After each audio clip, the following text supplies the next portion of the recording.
Hey, it's Friday. That means it's time for the whiteboard. Let's see what God has for us. Today, we're going to look at Micah chapter 7, verse 19. And it says this: He will again have compassion on us. He will tread our iniquities underfoot.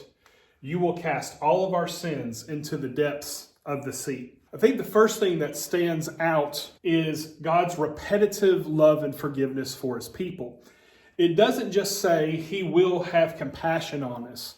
Micah acknowledges the sometimes repetitive pattern of our sin by the fact that God is repeatedly compassionate toward his people. And isn't that a wonderful thing to know? In this, God's compassion is wonderful.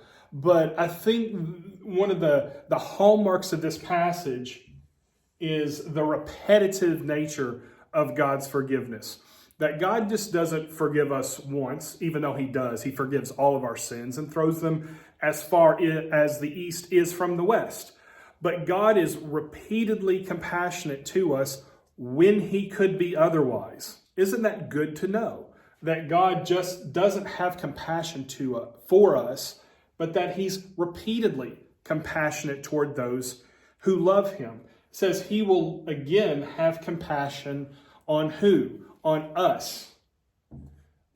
Us as individuals, us as a church. Everything is kind of encompassed in this, that God will have repeated compassion on those who follow him.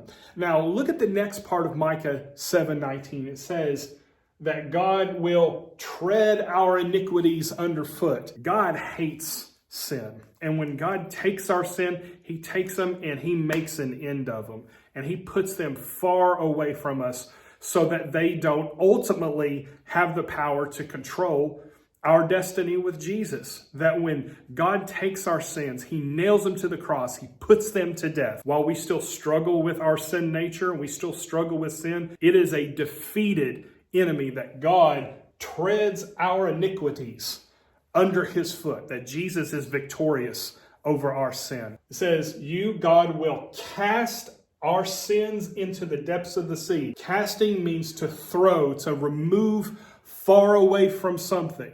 So God takes our sin and just doesn't set it to the side, but God tosses it as far as the east is from the west. And what does God do with this? What's the image that Micah lays down here about our sins? He tosses them into what part of the earth? Into the depths of the sea. Now, does this literally mean that somewhere underneath the Pacific or Atlantic Ocean, there's somewhere where our sins kind of lie? Of course not. This is metaphorical language. It's another way of saying that God put our sins so far away and it no longer can hurt us.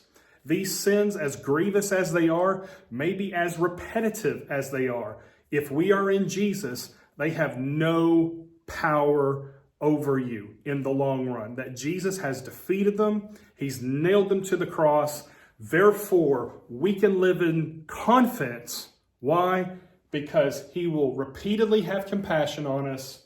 He has tread our iniquities under his feet, and he has cast our sin, where? To the very depths of the sea. Therefore, you are not enslaved by your sin. You are not held captive by your sin. Jesus has overcome them for you and for his glory. And that's a good thing to know on our way into the weekend. Have a great weekend, Gravely.